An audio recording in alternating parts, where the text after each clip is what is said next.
have it, but I think I answered it. Yeah. So I had a question from yesterday, and it says, how can whose question is this? How can 2014 be the judgment of the living? Whose question is that? The handwriting's too good. No, I was owning up to the question. Can you repeat it? It's not mine. Can you also discuss how 2014 is the judgment of the living? No, it's not mine, but you can answer. What does this do to our understanding of it beginning at 9/11? So it's supposed to be anonymous. Must be Debbie. I know who it is. Who's it? You can't tell. We just have to can answer it properly. It's not like, oh, what are they secret? It's not me. But you know whose it is. Why is it secret? I don't understand why it's secret. No, I just thought they were anonymous, the questions. But it's only 15 of us. Why does it have to be anonymous for? Whose is it? There's more than 15. 20? It's over 20. Got the children. Is it your question, Mr. Stacey? Yeah, I'm just want to focus on the question. I just said when people, well, I know who it is, they get a better option over. Because they will ask you questions. You will reply yourself to the question. Only so I can ask you questions if they're getting answered. So there's 3 questions actually. The first one I'm going to avoid. Avoid the first question. That is, can you please give a brief explanation of how there is a Sunday law in 2014? Why are you avoiding that one? Because it's a bit more complex, and I need to refer to notes to do that. So the first thing is, there isn't a Sunday law at 2014. You know, there's not a Sunday law at 9/11. There's not a Sunday law at 2014. Not at Raphia, not at Pandium. The Sunday law is Daniel 11 verse 41, the one that Ellen White speaks about. So anything that we're going to have before that, in some shape or form, is going to have characteristics of the Sunday law. So that's the first thing I probably want to say. There may be some disagreement on that, because I think there is an argument to make that there are blue laws that are going to precede the national Sunday law. But when people talk about a Sunday law in this context, I think they're talking about the national Sunday law. So we do know, I believe, I agree, that blue laws are going to come into effect. But blue laws are economic laws, which are already on the statute books. I think they're at the state level, not the federal level, I think. So that aside, the first thing is that they're not literally laws that are going to be passed in a sense of a national Sunday law. So when we talk about a Sunday law being at any waymark, then I would argue that there would be one in 2014, there would be one at Raphia, and there would be one at Panium. So there would be 3 for the 3 classes of people: the priests, Levites, and Nethinim. So my current understanding is we're marking them as Sunday laws because of a structure that we can see, not so much because some law was passed. So I don't know if that kind of answers the first question. What happens at 2014 is an interesting dynamic, but I'd have to go refer to my notes to do that. So can I ask a question on top of that? So is it meant to look a bit like what happened in 1888?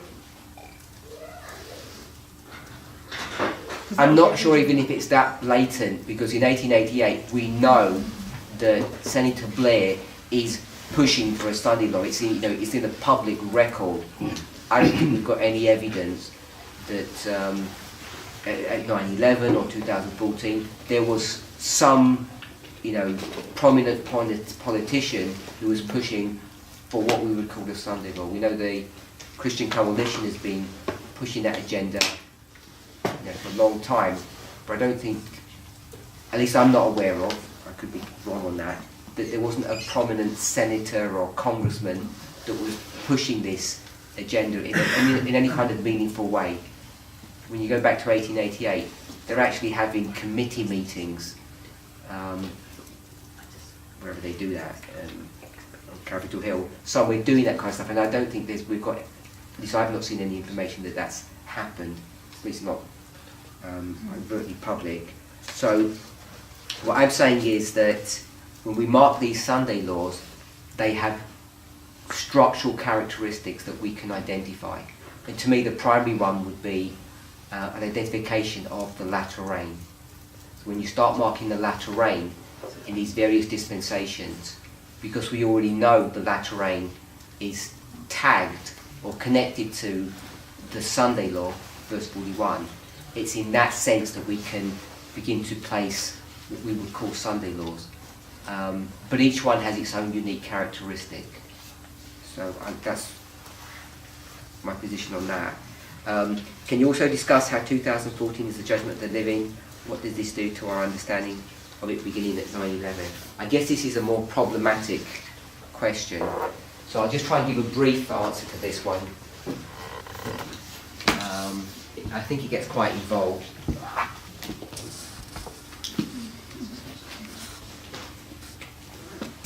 So when we talk about, say, three separate subjects, rain, the second angel's message, and the parable of the 10 virgins, when we discuss them, they can be recognised or understood at various scales.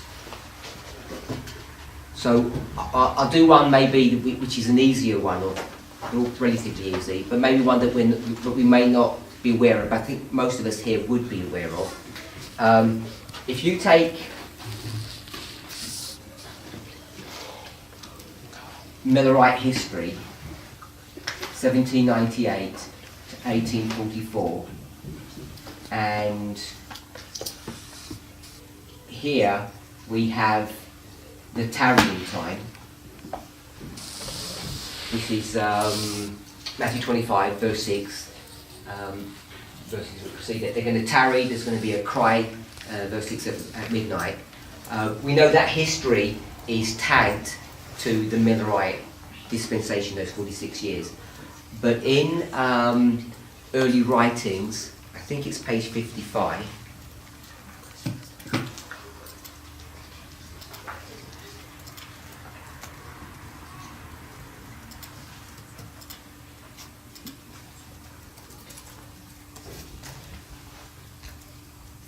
and 55.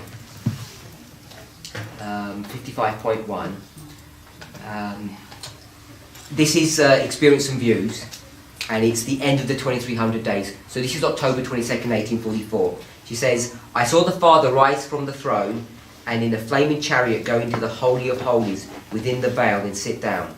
Then Jesus rose up from the throne, and the most of those who were bowed down arose with him. I did not see one ray of light pass from Jesus to the careless multitude after he arose. So the Father and the Son had moved from the holy place to the most holy place. The chapter title gives you the reference, and the lead paragraph also focuses you on. This is October 22nd, 1844. Let's skip a few sentences. It says, Then Jesus, he, raised his right arm, and we heard his lovely voice saying, Wait here, I am going to my Father to receive the kingdom. Keep your garments spotless. In a little while I will return from the wedding and receive you to myself. So I'm saying here, in 1844, October 22nd, she's marking a tarrying time here. So what she's done is she's using the parable of the 10 virgins at two different scales. One scale is in the Millerite line, and the other scale, we could call it various things. I'll just call it, say, the line of Adventism, that begins at the time of the end and goes all the way to Michael standing up, 12:1, and then on to the second Advent. So you can see basically that the parable of the 10 virgins is going to be used at two different scales. So when a quote that we often use, she says the parable of the 10 virgins has been fulfilled and will be fulfilled to the very letter, we often take that phrase and we infer that it means this. that the 10 virgins are going to be fulfilled to the very letter in the future. And what I'm suggesting is that that's not what she's referring to. What she's referring to is, I'll redraw this at a simpler scale, that this is the 10 virgins, and then she's going to do this, the 10 virgins. So when she says this is a parable of Adventism, I think she's talking about this history here. What the classic understanding is, from the time of the end to Michael standing up. Ellen White uses this phrase over and over again, we are in the time of the end. It's not that often that she talks about at the time of the end. It's us that make great play about at the time of the end, because we want to get verse 40, Daniel 11, and we want to create a time of the end. The verse brings a common point. At the time of the end, two separate events happen, and so we get that and we split the verse. In fact, what we do with verse 40 is the opposite of what we do with most verses. So Elder Jeff mentioned October the 16th and October the 3rd, one Gregorian, one Julian. And if you take that Gregorian October the 16th and you turn it into they're both Gregorian, if you turn the October 16th into a Julian day, it tags back, because it's 13 days forward, of October the 3rd. So you've got a Gregorian October the 3rd and you've got a Julian October the 3rd. So what we do is we tend to get separate waymarks and draw them together. We're familiar with that. We'd get the time of the end, the birth of Christ, and say the birth of Moses, or the fall of the Berlin Wall, two separate events that are separated in history, and we bring them together. So what we're doing now with verse 40 is we've taken a common point, the time of the end, two separate events are happening, and we split them to make them two separate events. We cut the line in and we bring them underneath. So what Ellen White more often than not will do, in fact almost exclusively, is it's rare that she'll talk about our history as some separate, unique history. She does allude to it in a couple of places, but I think we have to be careful how we approach her writings. So she's doing this and this, and we've got a tarrying time here, and a tarrying time here. And once you get the tarrying time, then you can get a midnight cry, etc. You can develop a whole line that takes you right to the end of history. When we take the Millerite line, this Millerite history, even though we stop at 1844, even though it's not been mentioned with an emphasis, we know that the line of the Millerites does not stop in 1844. It could never have stopped. For instance, Habakkuk chapter 2 had not been fulfilled. They'd only produced one table, they needed to produce two tables. The third angel's message hasn't even properly kicked in yet. They've got a misunderstanding of the sanctuary. There's a lot of information to get through or to come to light. And perhaps the most important thing is they haven't even reached the binding off. And that's one of the arguments that is being used for the 19 years from 44 to 63. So that 19 years we consider a binding off. And that's why the suggestion is being made that 1863 would be the second advent. So if you didn't hear it in a strong enough language, although it was stated explicitly, 56, the effects of 56 would have been, we can't prove it because there's no written statement, but I think this is what the line teaches, that if the church had not entered into a Laodicean condition in 50 and hadn't begun to reject the 2520, because you can see that in James White's response to Hiram Edson's articles. In essence, what he does, and I can't remember who the other editor is, there's someone else as well, but they both basically say, because people start writing into them and asking questions, and they say, don't ask us any questions, we won't field any questions. If you've got any questions, here's his address. They give the address, they say, write to Hiram Edson directly, it's his problem. So you can see, I see from that, that in 56 the church is already beginning to back away from the 25/20. At the very time that they were supposed to embrace it, if they had done that, the chiasm would have been worked out and they would have come to the date 63. But they don't. So the line of the Millerites doesn't end in October 1844, it extends further on. But already, according to this passage, Ellen White is already alluding to the fact that we'll hit a Tarian time here, because I think Experience and Views is written quite a few years after 50. Can't remember the date. Someone can check what their date is. Do you know what the date of Experience and Views? Let me see if I can quickly get it. 1851. Sorry? Is it 1851? 1851. That's what popped in my head, but I wasn't going to say it.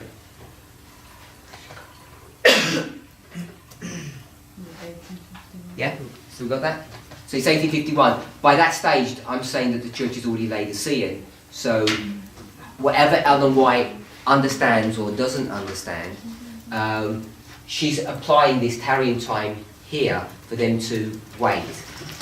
So I'm saying that she's produced this Parable of the 10 Virgins at 2 scales.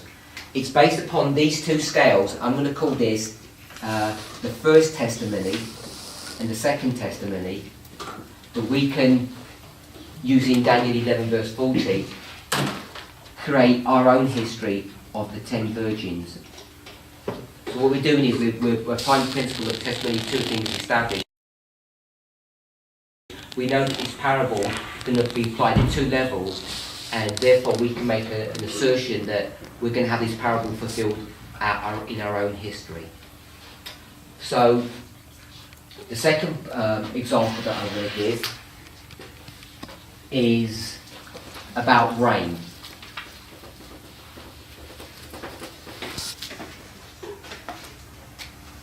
So this, you'd go to Acts of the Apostles, page 54 and 55 for this one, and what she's going to say is that in the history of the disciples, I'll just call it the history of Christ, that there's rain. And she's going to call this the former rain. She's then going to say that the former rain continues all the way through history until you get to the end of the world, where just before the harvest of the world, you're going to get the latter rain. And she doesn't mark, what that is. She just tells you that just before the harvest of the world, you're going to receive the latter rain. When we go to this former rain, so at that scale, what we've got is it's raining all the way through. In the very same passage, he says the rain never ceases. The former rain takes you all the way to the end. So at this scale, we've got, it's raining all the way through. You've got former rain and latter rain. But we know in this history, on the 16th day of the first month, Christ breathed upon his people. And we also know that 50 days later, at Pentecost, you get an outpouring of the Holy Spirit. So in this history, we've got 2 rains. Let me do it this way. You've got a former rain and a latter rain, or the sprinkling and the outpouring.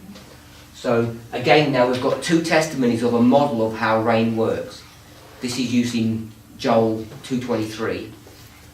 You can use that argument. So this is your first testimony, and this is your second testimony. So based upon the testimony of 2, a thing is established. So what you can now do is you can go into the latter rain, and you already know what that model is going to look like. So in the history of the latter rain, you have to have this model that you're going to have a former rain and a latter rain. So you can do that, and then you can do one more. So 2 testimonies would be enough to show you how this principle works. But the third one that I want to give you is the second angel's message.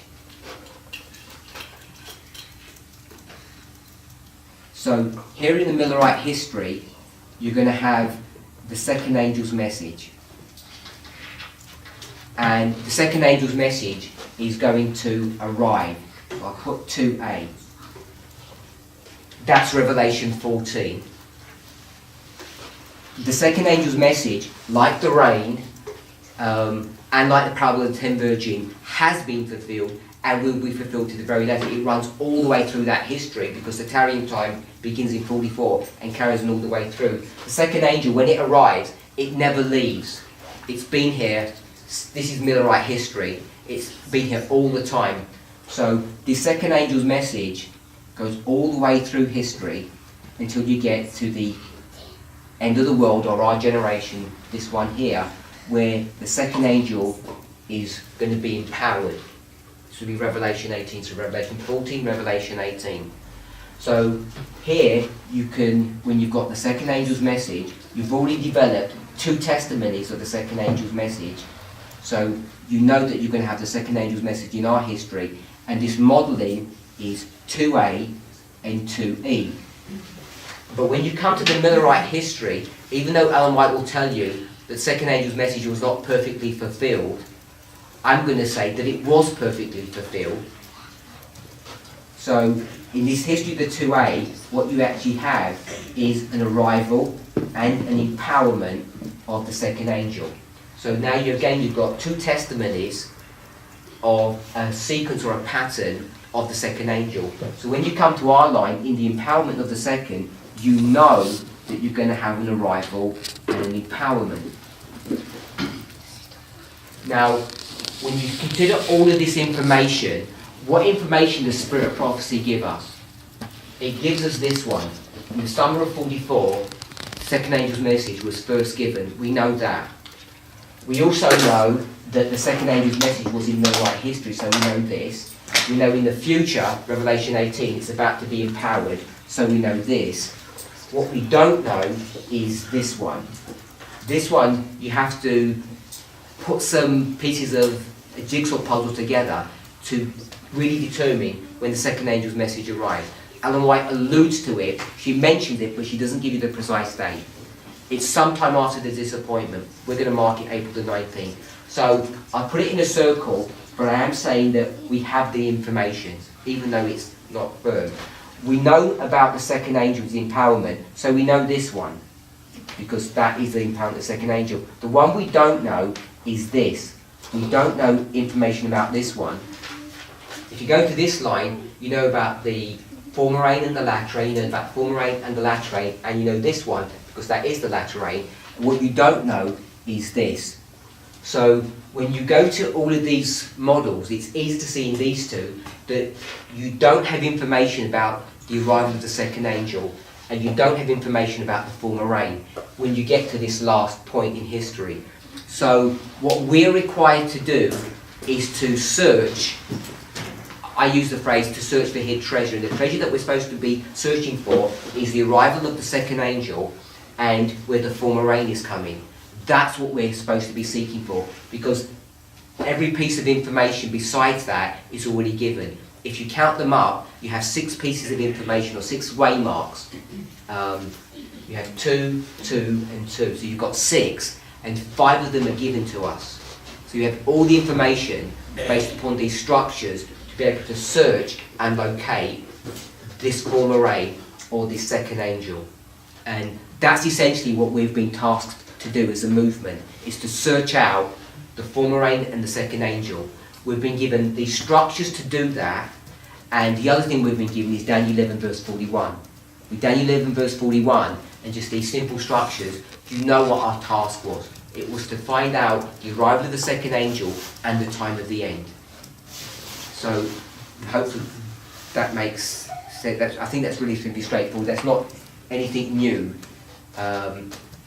to understand that. So when you come to this history here, what I'm not going to do is tackle the subject where you ask about 2014 being the judgment of the living and 9/11 directly, because when you do that, that's a fractal. When you start dealing with fractals, you're going to get into problems. The problem you're going to face is Ellen White doesn't deal on a fractal level.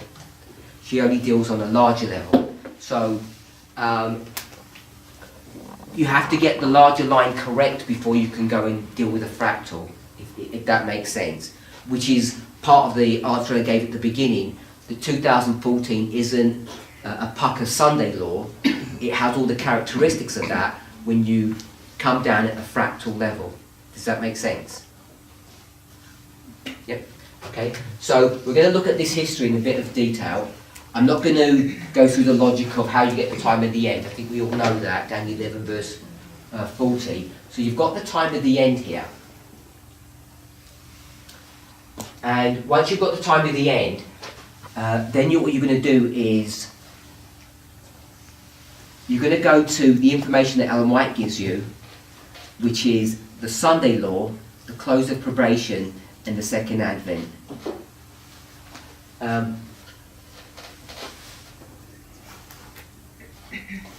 I guess the easiest way to see that would you go to Great Controversy, chapter 38 and 39.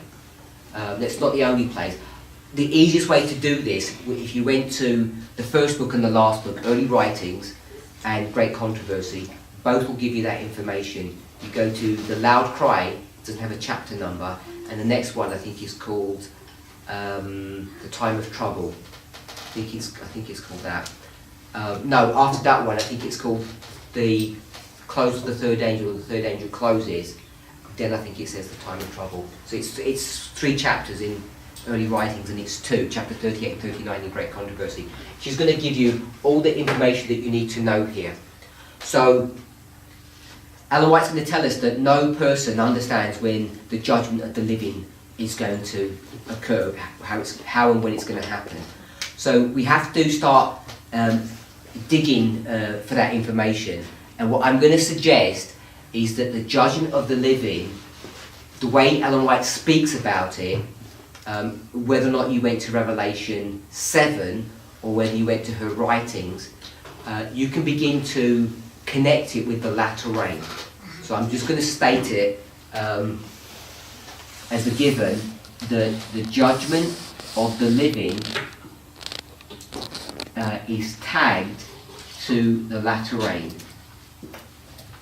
So when she says no one's going to know when the judgment of the living begins, she's saying no one knows when the Sunday law is going to begin. There's no way of understanding or knowing or being able to calculate that information.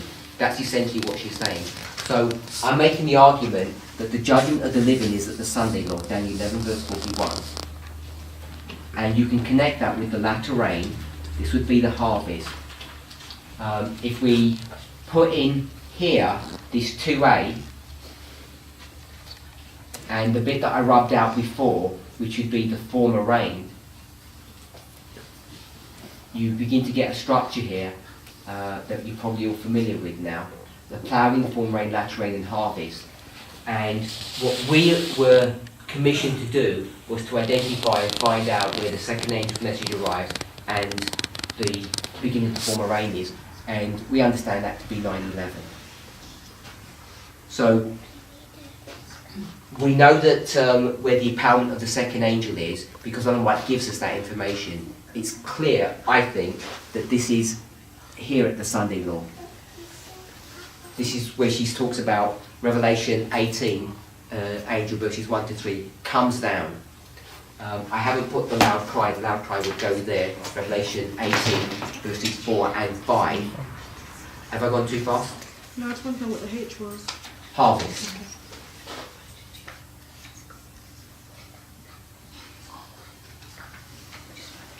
So, I think, I don't want to put words into Ollie Jeff's mouth, saying he's said it exactly this way, but this is what I understood him to say. That we were dealing as a movement with fractals even before we ever knew about fractals. And what I understand that to me, in the context of this, when we start dealing with, because you're asking about the judgment of the living at 9/11 in 2014, when you start dealing with those events, what we're actually dealing with is fractals.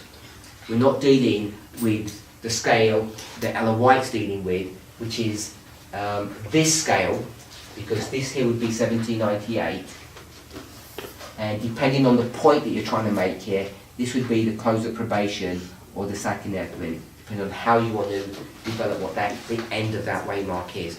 So this is the line of Adventism, verse 42, Daniel 12:1.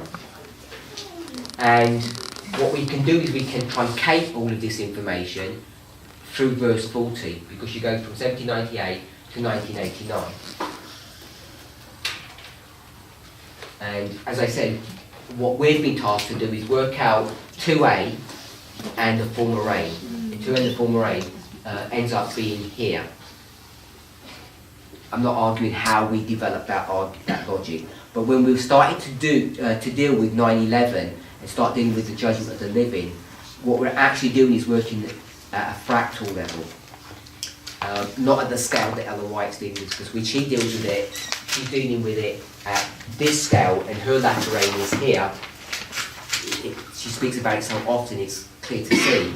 And what I'm arguing is when she speaks about the judgment of the living, it's going to happen here at the Sunday law, because she's going to associate the judgment of the living with the latter rain. You're going to tag those together. And what we had discovered a number of years ago now, I think in the record it's marked as 2008. That's when we have a consciousness of it, but we're kind of handling that truth even before that, is that we begin to mark the latter rain occurring before the Sunday law. So people start leaving the movement over that issue because they know Ellen White is always going to be speaking about the latter rain after the Sunday law. There is some allusion to that when you go to the 1888 history, because she starts talking about the loud cry, which is associated with the latter rain, and the Sunday law hasn't even come yet. So you have some evidence in that history to make some kind of argument that the latter rain happens before the Sunday law. But when we're making this latter rain before the Sunday law, I think what we're actually doing is we're talking about fractals in a way that we don't fully understand. So if all of that kind of makes sense, then what I would argue is that when we talk about the living, judgment of the living, people who are alive, do we understand that to be literal or symbolic? So I'm going to make the argument that it's symbolic, it's not literal.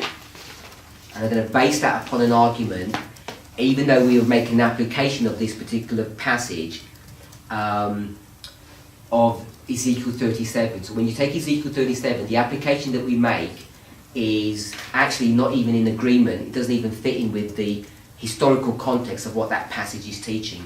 It teaches something completely different. But we take that passage, spin it on its head, and we take two prophecies. One is 1989 and one is 9/11, and we do that by, I think it's 6 MR or 21 MR?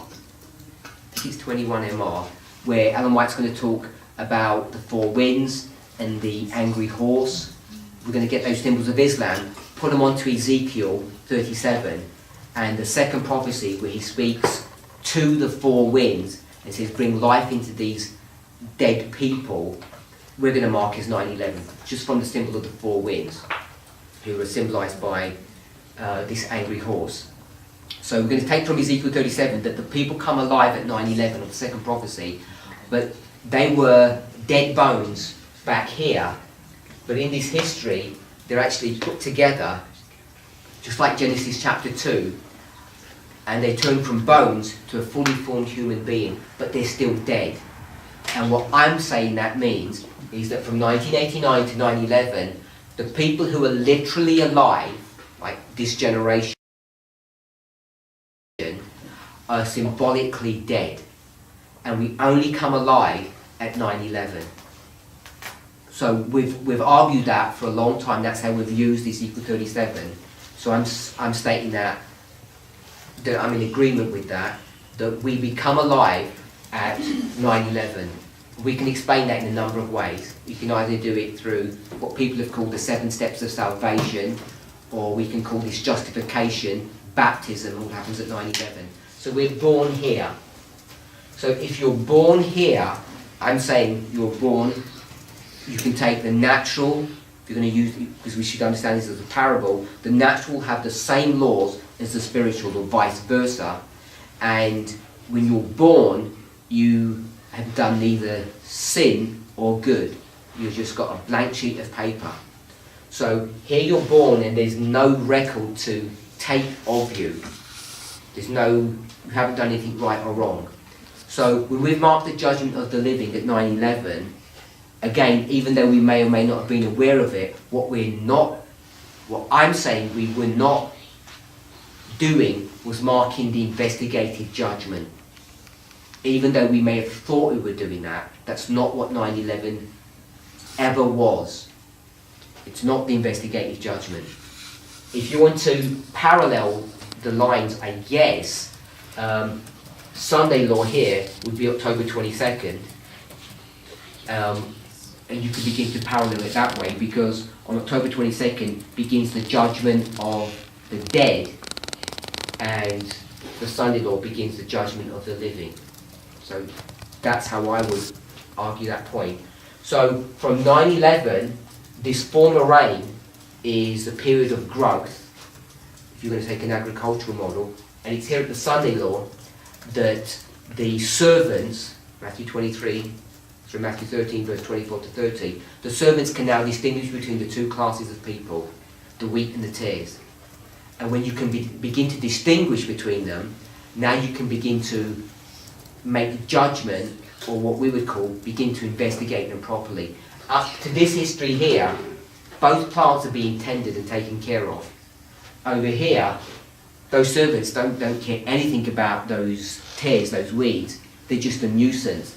All they're going to focus upon is the weeds and try to nurture and take care of them. So it's a singular point in that prophecy, that parable, that they become aware of the difference between the two classes. And the difference between God's church and the world only becomes apparent at the Sunday law. Before that, you can't tell the difference. That's why Ellen White would say no one has received the mark of the beast, because we're all the same. So you can't identify us and someone else because no one has received the mark of the beast. The receiving of the mark of the beast happens post-Sunday law. Then you can go around and you can say, well, you've got a mark on your head and you haven't.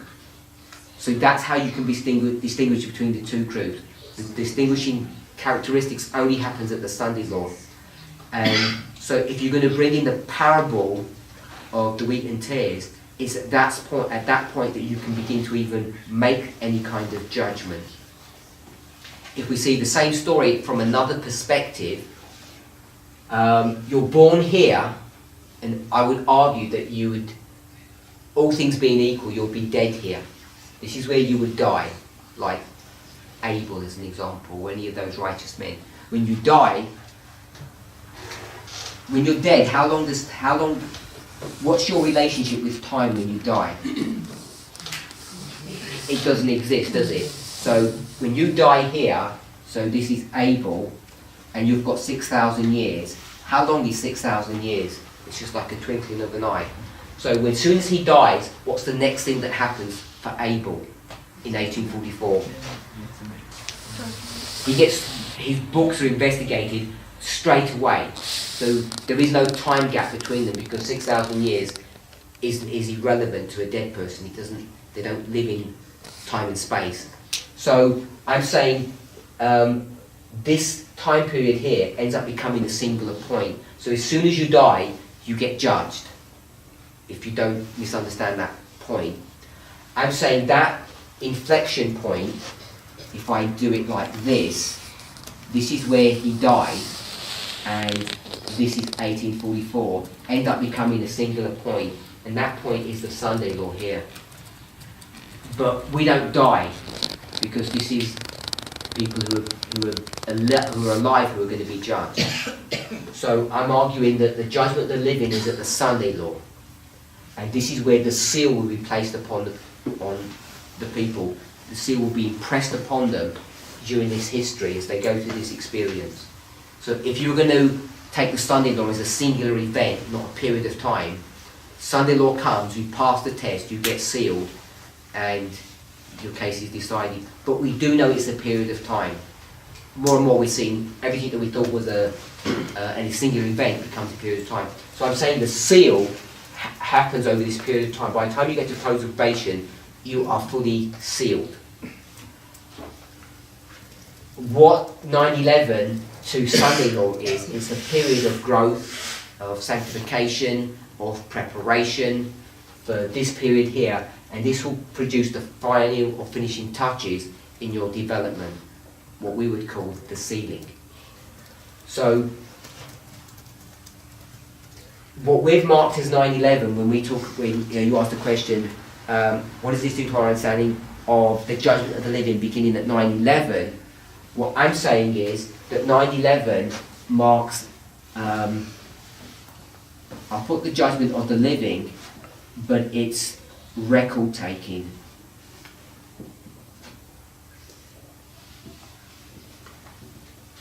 And what the understanding of 2014 does to that is nothing. It doesn't change that. Your question has an inference behind it that 9/11 was this event and that we've moved the waymark or we've moved the event. And I want to suggest that we haven't moved anything and that in fact 9/11 was never the opening of the books, but it was the beginning of record taking. And the record taking doesn't begin at the time of the end, it begins here at 9/11 because this is where you're born.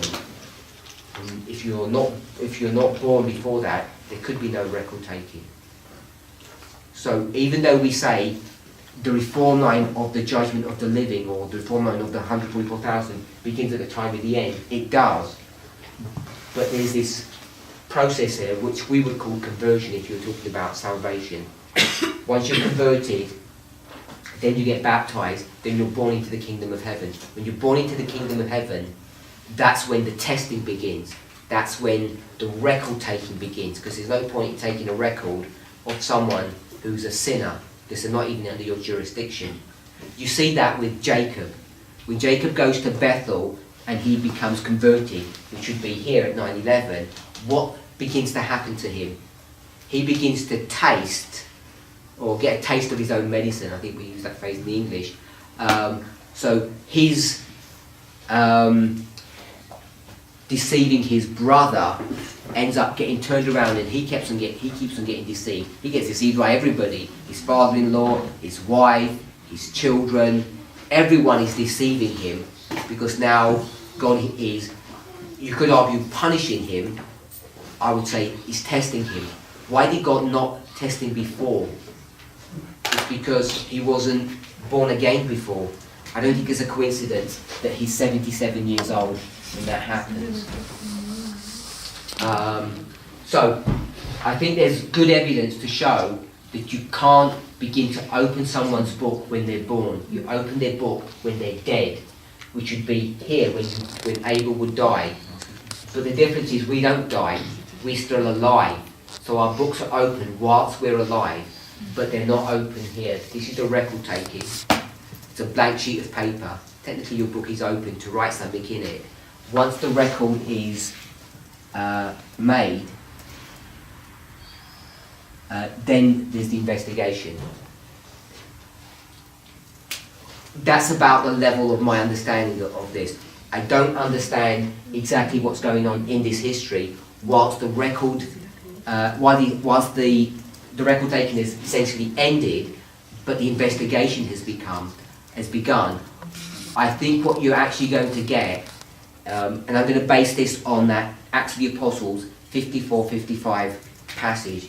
She says that the former rain was the history of the disciples, and the latter rain is just before the harvest. And she infers that the former rain goes all the way through history.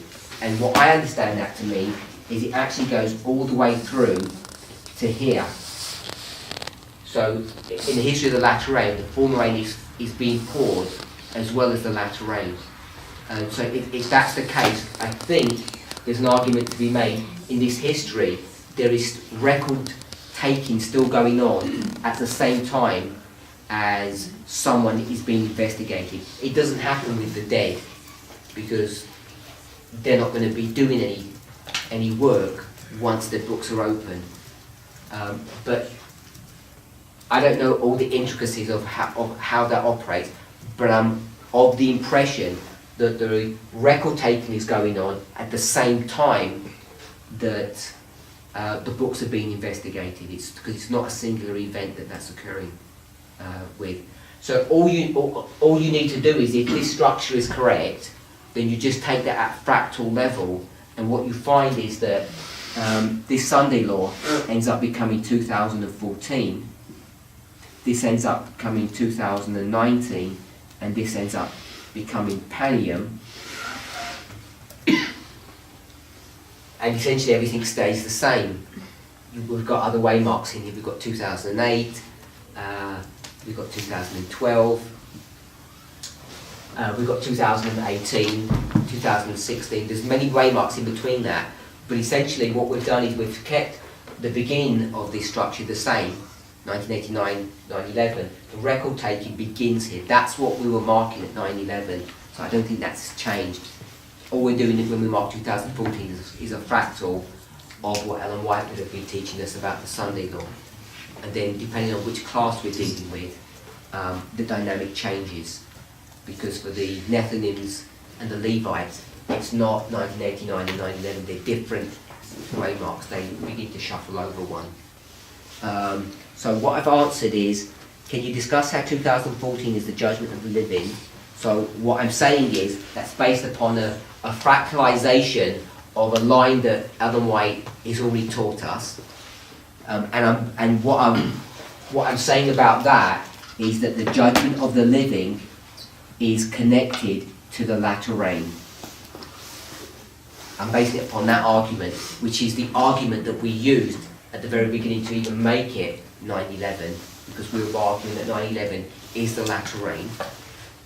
Then I'm saying, what does this do to our understanding of it beginning at 9/11? I'm saying, my understanding of what we were teaching for 9/11, even though we didn't perhaps understand it in that way, because I think we understood it to be the investigation of the books at 9/11, I think what we were actually talking about was the record taking beginning, where the living actually begin to live symbolically, because they were alive here, obviously literally, but they're symbolically dead.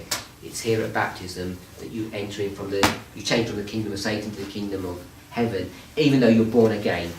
I understand that you're born again before baptism, that there's a process of conversion, but it's here that we've marked that transition. And the first question was, how is there a Sunday law 2014? I'm saying you can show that through a structure, but 2014 is not Daniel 11 verse 41. It's not a Sunday law in its classic sense. So I didn't answer that one explicitly. So does that, if you don't agree with it, or I don't think it makes sense.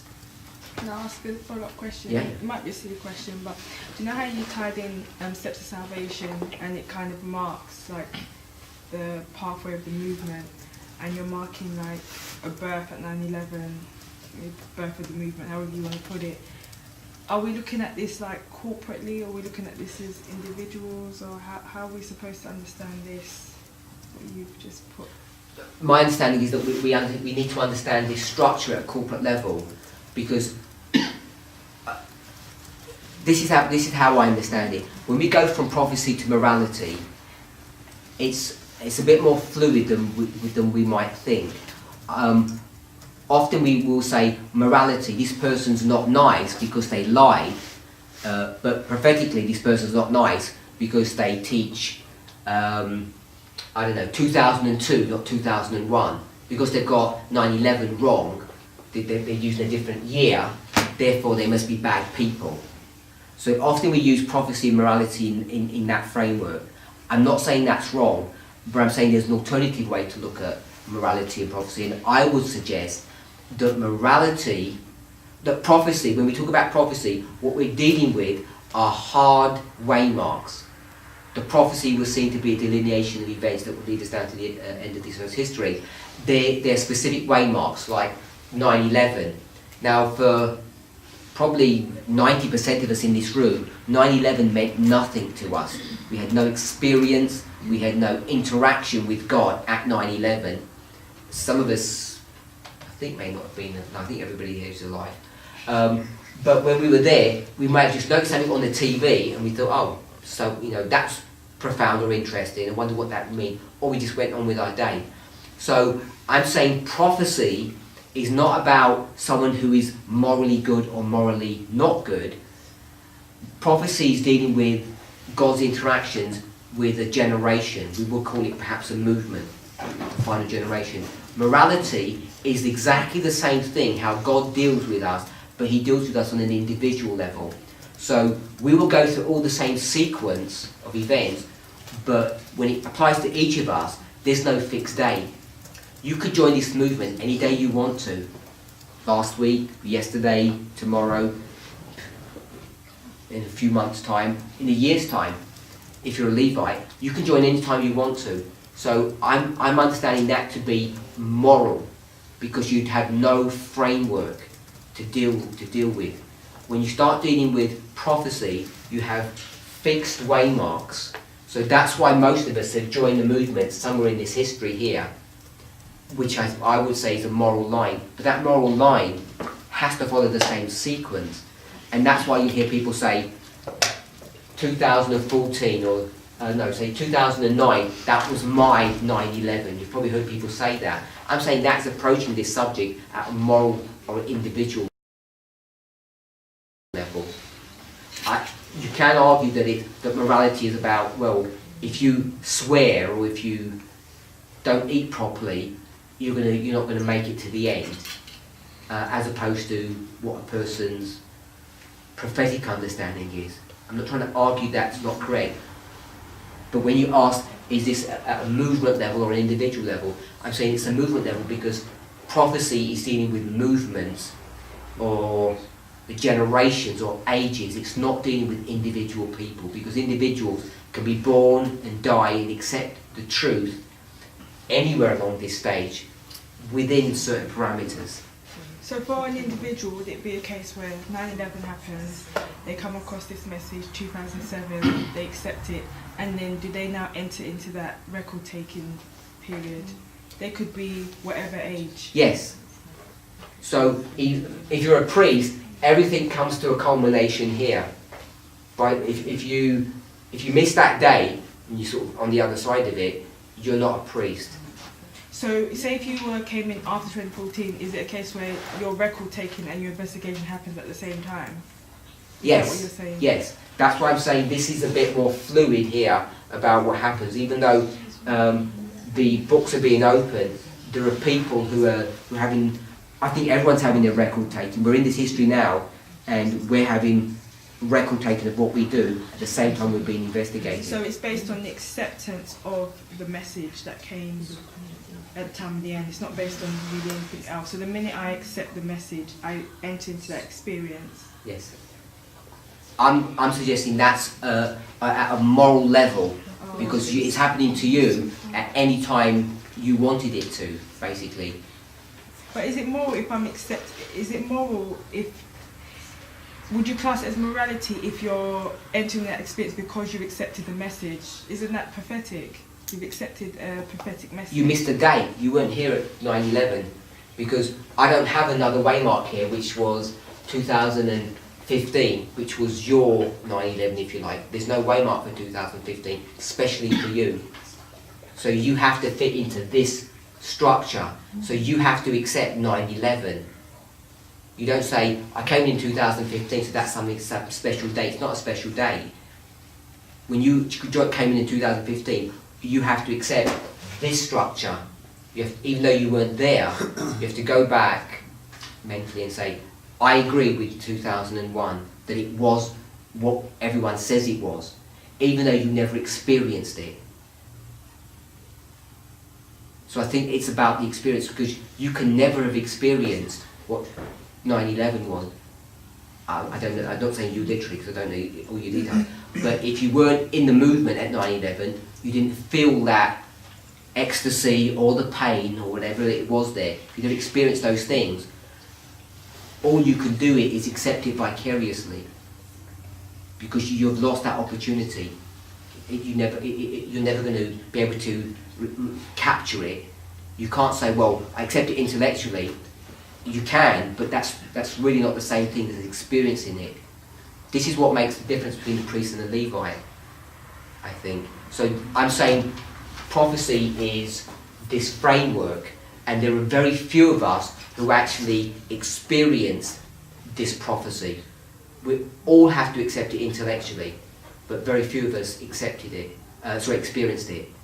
Just like Ellen White will tell you that, I think she talks about it in the 1888 period, when all the pioneers are dying, she says, we've got to accept, no, actually I think it was even before that, the people who experience the first and second angel's messages, those are the ones that have been entrusted with the third angel, not other people who haven't gone through that experience. You can't trust them to do that work. So in some shape or form, there's something unique about the priest compared to the Levites, that they never experienced the first and second angel's message in the way we did, so they cannot be entrusted with doing the work that we've been given. What's 77? Sorry. Jacob is Got it. 77 years old when he gets married. When he gets married at Bethel. Oh, it's a doubling. No, he's 84. Sorry? He's 84. No, it is. Oh, so yeah, when he gets married, he's 84, 7 years later. Sorry, when he gets to his father's house and starts the negotiations, when he falls in love with Rachel. He's So the visions at 77. Bethel. Yeah, Sorry? yeah. The Yeah, lover. 77 at Bethel, yeah. The lover. Yeah. That's why I've got it here, baptism. So all you're doing is a doubling. Yeah, second angel marking. Do you mean to say that everyone that comes in after 2014 is a Levite? No, I didn't mean to say that. I've realised when I said that earlier, I thought it's 2019 I meant, not 2014. I was talking wrong. 2019. Then I thought Yeah. maybe he was doing that. And No. I was only looking at I that. meant 2019 and I pointed to 2014. It's 2019. Yeah. Everyone who comes in 2014 is a priest. To November 9th. Sorry? To November 9th. Yeah. Don't know how hard. That'll be my first event. Sorry? That'll be my first event. That'll be your first event, 2019. Well, when did you join the movement? Well, you've already experienced 2016, and you've experienced 2018. So there's two already. And you know what I mean. No? You're experiencing the midnight cry right now. Yeah. Yeah, I know, but like a predicted That is I don't know. I guess the words are predicted, Yeah. but a lot of us haven't lived through that. You're not the only one. Most people haven't. If you're going to think about prediction, but you certainly went through 2016, which was a prediction, wasn't it? Yeah. We predicted President Donald Trump. Oh, yeah. But I mean, it wasn't. We didn't hold it as strongly. But you still went through it. That's all right. Oh yeah. So you got 3 weight marks under your belt. It's pretty good. Okay, I guess that took a bit longer. Maybe it was a bit more involved because it was 3 questions in one. So, are we okay to close? Escape again. You can answer the question in this presentation.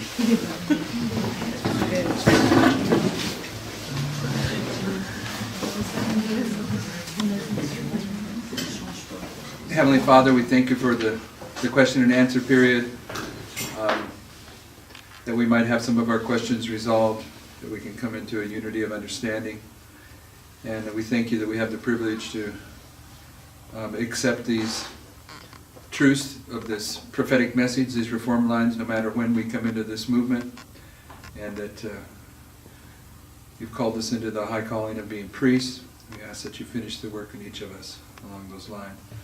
As we part now, we ask that you give us a good night's rest, bring us back refreshed tomorrow morning, and we thank you for the blessing of these meetings so far. In Jesus' name, amen.